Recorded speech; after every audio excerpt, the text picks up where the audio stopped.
Ó, nessa questão 25 diz assim: um fabricante planeja colocar no mercado duas linhas de cerâmica para revestimento de pisos. Diversas formas são possíveis. As cerâmicas foram apresentadas, decidiram-se que o conjunto P de formas possíveis seria composto apenas por polígonos regulares, de forma geométrica. Então, vê, essa questão aqui a gente já tem que ficar atento, né? Que ele vai envolver uma ideia para a gente, né? De ladrilhamento, né? De preencher, certo? Como assim preencher, né? Você ao redor de um ponto, né?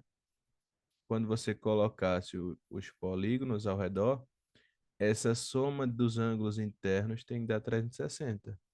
Lembra dessa ideia de ladrilhamento, tá certo? Então, vê.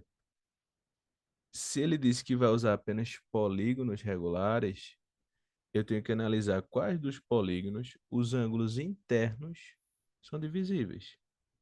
Por exemplo, um triângulo regular, né? Ele tem cada ângulo interno vale 60, não é isso? Então, quando eu pegasse 360 por 60, vai dar 6. É como se a gente pegasse e colocasse, né? Aqui, ó. Eita, ficou bem. Colocasse aqui,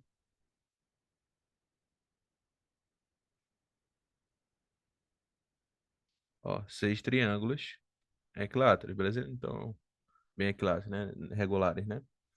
Então, esses 6 triângulos, quando se juntassem aqui, ó, ao redor não vai formar 360.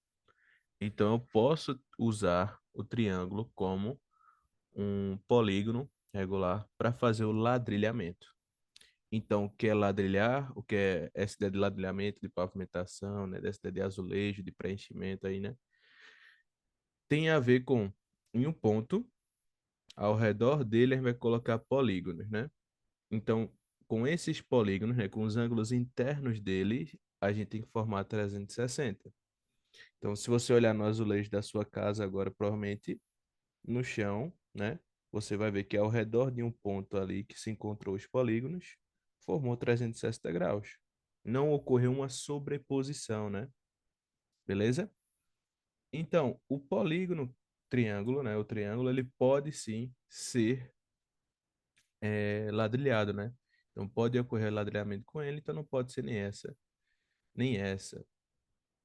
Aí vê, um pentágono, qual é a característica do ângulo? Característica não, né? Qual é o valor do ângulo interno de um pentágono, né? O pentágono tem a característica de ter 5 lados, né? Então, para calcular o ângulo interno é 180 n menos 2 por n, né? Se você quiser fazer pelo externo também dá certo, mas lembra que isso aqui vai dar, ó, 108. Não precisa decorar, mas com o hábito das questões você vai acabar lembrando de alguns que acabam se repetindo mais. Então, ó, 108, né? Se a gente jogasse aqui 5, ficava 3, dividir por 5, né? Então, quando eu pegasse 360, eu consigo dividir por 108 e dar um valor exato? Não.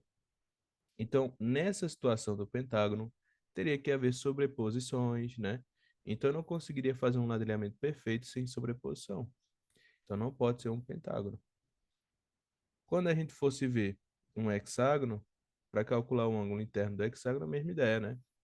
Aí você vai lembrar que vai ser 120, né? Ou você vai achar aí, né? Se não lembrar, não tem problema.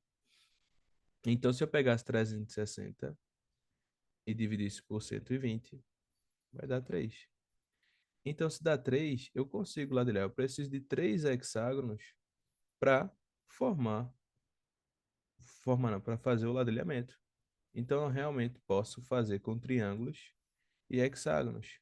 Então, gabarito aí na letra B de bola.